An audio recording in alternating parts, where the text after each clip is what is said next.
ஒரு உயரமான மலைக்குன்றுல ஒரு இளம் கழுகு வாழ்ந்துட்டு இருந்துச்சு. அதோட பெரிய ரெக்கையும் கூர்மையான பார்வையும் அதை வானத்துல மிக உயரமா பறக்கிற சக்தியை கொடுத்துச்சு. தன்னோட இரைய தானே தேடி வேட்டையாடி சுதந்திரமா வாழ்ந்துட்டு இருந்துச்சு. ஒரு நாள் அது ஒரு சிட்டிக்கு மேல பறந்துட்டு இருந்தப்போ கீழே சில காக்கா கூட்டங்கள் சத்தமா பேசிட்டு இருந்ததை பார்த்துச்சு. அது என்னன்னு தெரிஞ்சுக்கிற ஆர்வத்துல கிட்ட பறந்து போச்சு. என்னடா வாழ்க்கை, இந்த வாழ்க்கையே மோசம், எங்க போனாலும் சாப்பாடு கிடைக்கல, எல்லாம் நம்ம துரதிருஷ்டம் தான்னு காக்கா கூட்டங்கள் புலம்பிட்டு இருந்துச்சு. கழுகு காக்கா கூட்டங்களை பார்த்து பரிதாபப்பட்டுச்சு.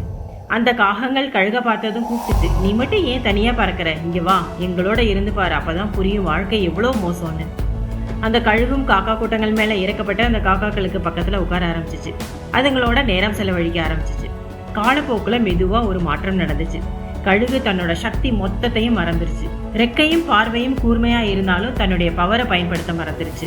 தன்னையும் ஒரு காக்காவாவே நினைக்க ஆரம்பிச்சிச்சு.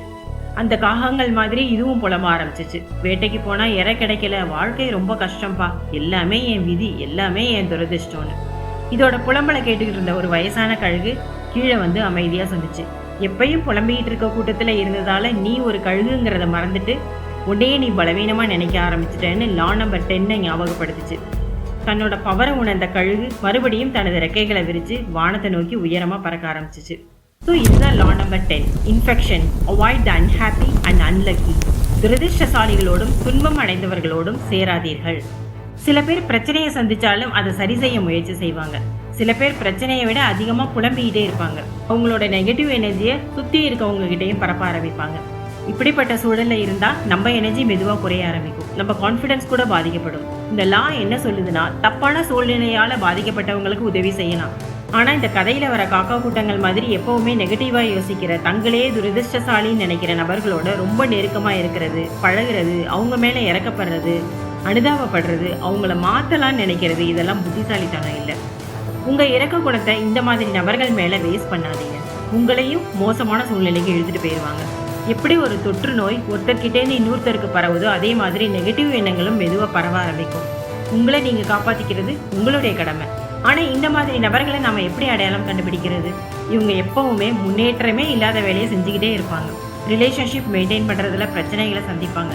கடந்த கால தவறுகளை நினைச்சு வருத்தப்பட்டுக்கிட்டே இருப்பாங்க. நமக்கு பவர் வேணும்னா நம்மளை சுத்தி இருக்க மக்களை கவனமா தேர்வு செய்யணும்.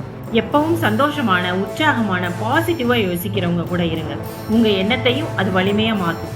சுருக்கமா சொல்லணும்னா, ஒருத்தருக்கு உதவுறது நல்ல விஷயம். ஆனா எப்பயும் துரதிருஷ்டம் பத்தியே பேசிட்டு இருக்கும் மனிதர்கள் கூட நீண்ட நேரம் இருந்தா அது நம்மளையும் கீழே இழுத்துடும். அதனாலதான் லா 10 எச்சரிக்குது. Infection, avoid unlucky and unhappy. Power வேணும்னா தன்னைய துரதிருஷ்டசாலியா நினைக்கிற மக்களை புறக்கணிச்சுட்டு நல்ல அறிவு, உற்சாகம், கவர்ந்து இழுக்கிற நேர்மறையான மக்களோட இருங்க.